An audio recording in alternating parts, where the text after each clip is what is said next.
Hey everyone, welcome to our YouTube channel. This is our first ever video and today we'll be showing you an easy crepe recipe. We'll begin with the flour by placing 2 cups of flour into a fine mesh strainer. You'll want to use it to prevent any clumping when making the batter.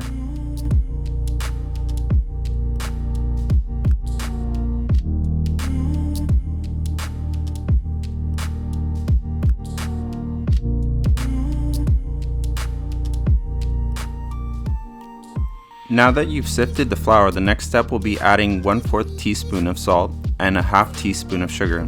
This basically seasons the batter as well as slightly sweetens it.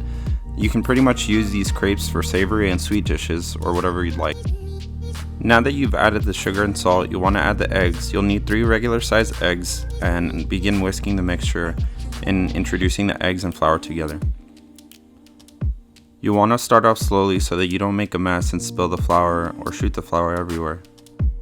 You'll notice that the batter will be very thick once you start whisking it, but you'll see that as you begin to incorporate the milk, the batter will lighten and become loose.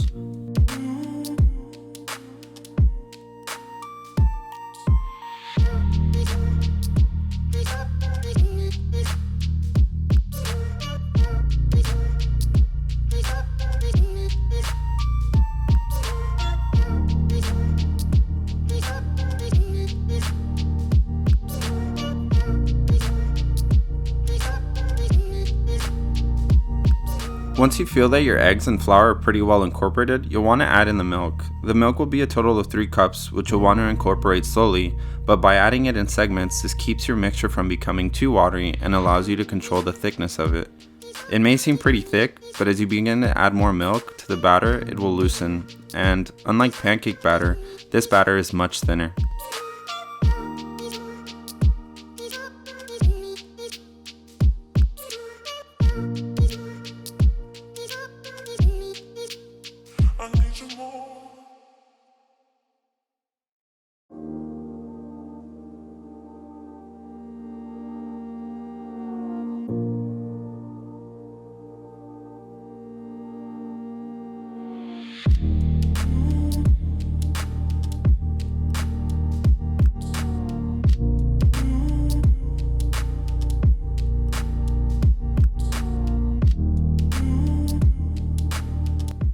You'll see that as we add this next cup of milk, the batter will become much more loose. And you do want to be careful when you add it and start mixing because the milk could go everywhere, so just be careful.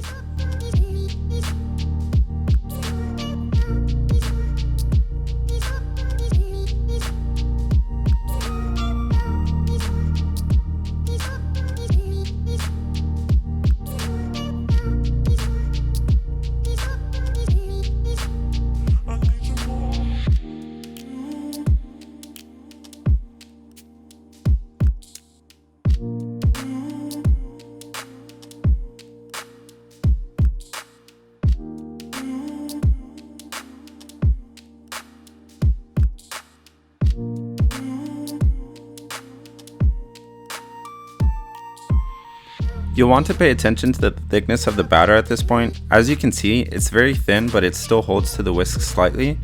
And you could definitely use a stand-up mixer to make the batter, but we know that not everyone has one at their disposal. But at this point, you're close to being done, and we have one last step, which is incorporating the butter.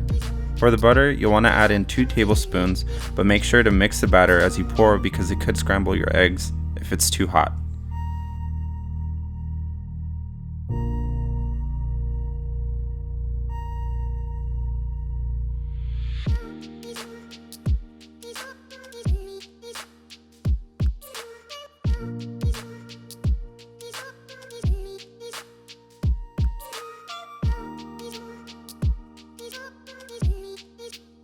While we're waiting for the batter to rest at room temp, you can start getting all of your toppings ready. We're going to be coring these strawberries by simply putting your thumb next to the blade and inserting it at an angle, being careful not to let it slip too far. If you're not as comfortable doing this, you can simply slice off the core, but we're really just doing this for presentation's sake. These crepes are fairly simple, but you can make them as complex as you'd like. These are just how my girlfriend and I like them.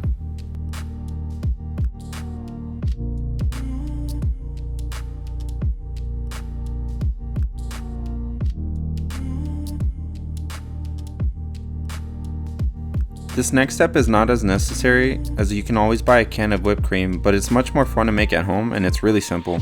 We'll start by putting in a cup of heavy whipping cream into a stand-up mixer on low and progressing to the highest speed setting. Just a quick note, this can be done with a whisk but is much more labor intensive. But while the mixer is spinning, you'll want to begin incorporating the sugar, which will be about 1 tablespoon worth, as well as 1 teaspoon of vanilla extract. This step should only take about 3 to 4 minutes with the stand-up mixer.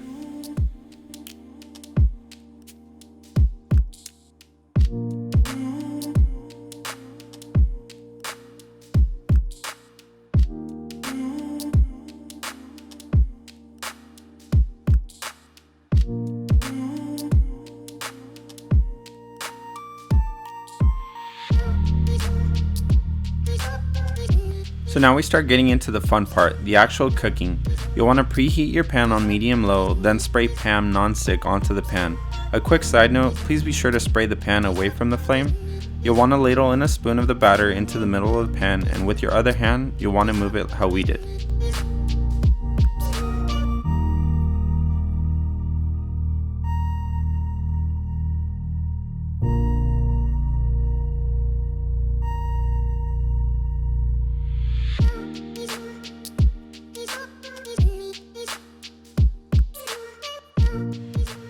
Because the batter is so thin, it cooks fairly quickly, so while the batter is cooking, you'll want to pay attention to the edges of the crepe as they indicate when it's getting close to being done. The edges will begin to dry up a bit and turn slightly brown, and at this stage, you should be able to slide around, and once you've seen those indicators, you can go ahead and flip it. If you're not comfortable flipping it like we did, you can go ahead and use a plastic spatula to help. After you flipped it once and the other side of the crepe is cooked, you'll want to flip it once more onto a countertop to cool.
Finally, once you've cooked all of your crepes, you can start to build them.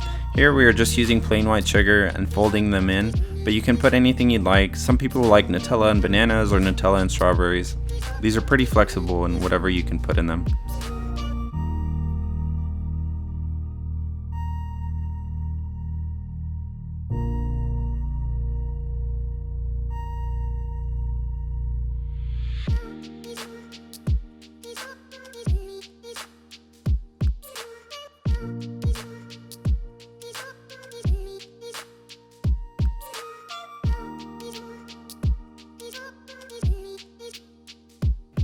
If you've made the whipped cream at home like we did, you might need a piping bag for presentation, but if not, you can just use a spoon and put the whipped cream on top. Simply serve and enjoy.